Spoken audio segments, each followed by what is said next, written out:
Here is how to create a high converting landing page in 4 steps. So the first tip to creating a landing page that actually converts is have a catchy headline.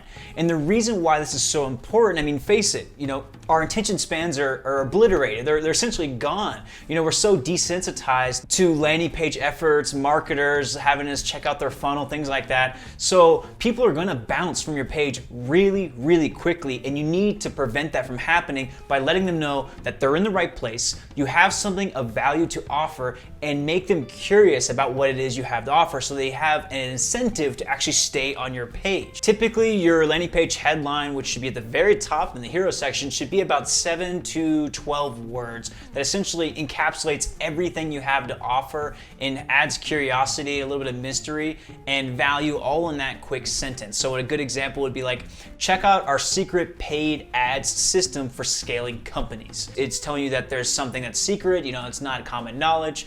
We have a system in there, there's like processes built in, and it helps us scale companies, which who doesn't want to scale their company? Who doesn't want to grow their company? Well, actually, there's probably plenty of people, but for the most part, most people want to grow their company. And typically, I include this in the headline tip because they go hand in hand. Right below your headline, you should have an engaging video that provides value and has an ask at the end once you've gotten the user to actually get some value out of just being on your landing page. So it's one section, and the reason why you're putting this all in one section is to help defeat that bounce rate that you're gonna have of people hitting the page, looking at it for literally 3 seconds or less than that, and just leaving. That's gonna be a big majority of people. So in order to prevent that as much as possible, you can't get rid of that completely, is to have an amazing headline, and right below it, have a video that ties into that headline. If you wanna learn more about bounce rates and things like the 5-second test, feel free to just click links in the description. It gives you some more information on that.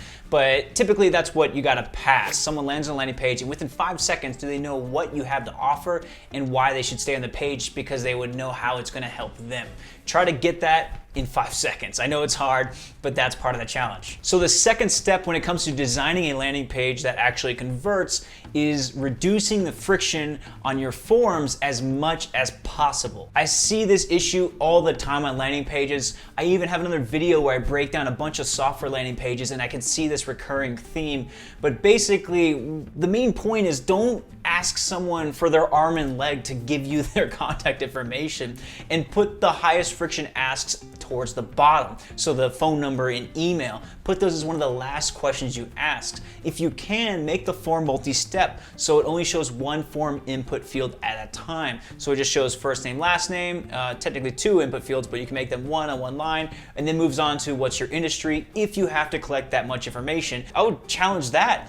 Do you really need their phone number? Do you really need their industry? What do you not need that you can get later that you can rip out of the landing page just so you have enough information for them to actually opt in? So what is friction? Friction is anything that might make the user reconsider giving you the information when they're opting into the form. Now, I'm not saying you can't ask for email and phone number. I'm not ridiculous. I'm just saying move that stuff towards the end so you can get their foot in the door with lower friction questions like, what is your industry? What is the challenge you're trying to solve? What's your budget? Things like that, to try to get them to at least engage a little bit before saying, okay, let's go for the kill. What's your phone number, address, social security number?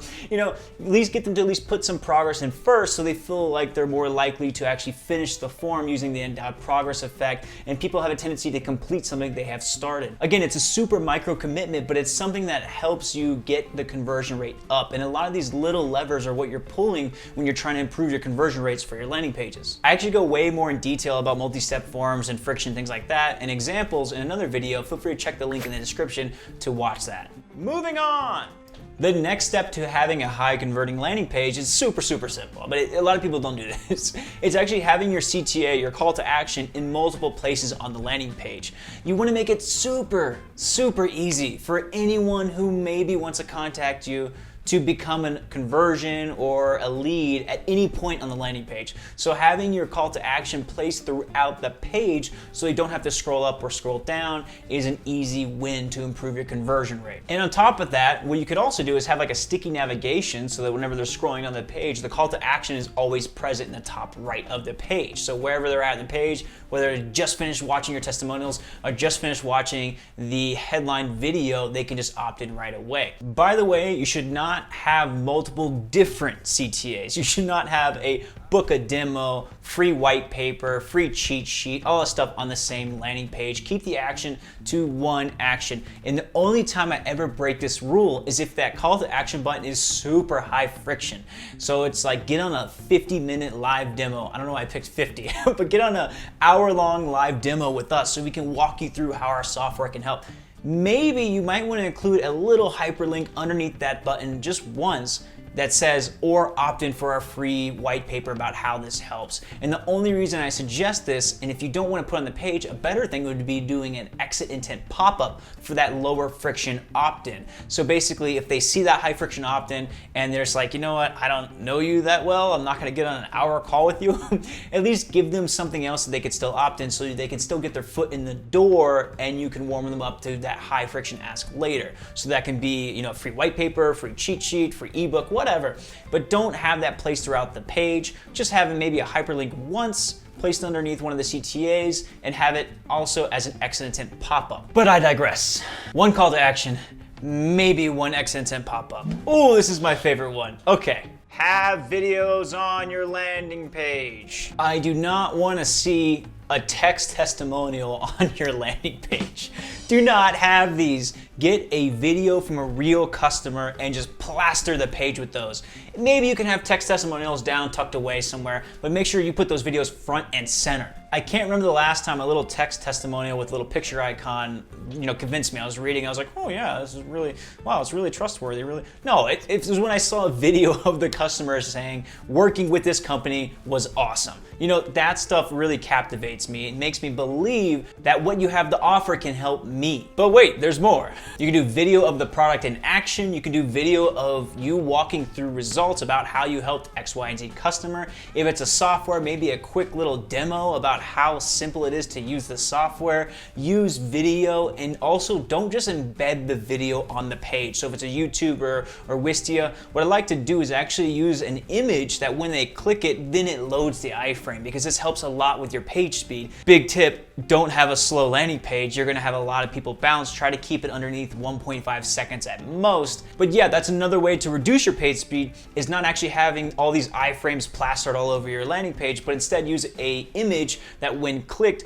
loads the actual video, whether it's a pop-up modal where it shows the video playing and they can exit out of it, but just don't have it all iframed on the main page. It's gonna slow down your site a lot. And these 4 steps will get you at least to a landing page that is starting to convert. Obviously, make sure that everything's explained very clearly about what you have to offer. Have a friend go through the page and then just say, hey, what do we do? You know, how is this valuable? And try to get real feedback. Also, another bonus tip, I'd recommend installing softwares like Hotjar or FullStory to see the user mouse recordings, to see where people scroll up, where they bounce off. Another bonus tip, if you want a bunch of real examples of what not to do and what to do when designing your landing page to make sure it's optimized for conversions, I actually did a whole video on that. So feel free to click the link in the description and I'll walk you through a bunch of real landing page examples. I blocked out some data on there just so I didn't, you know, basically put anyone on blast. But that gives you a lot of real examples of how to design a landing page that actually converts. I also include a free checklist on that video.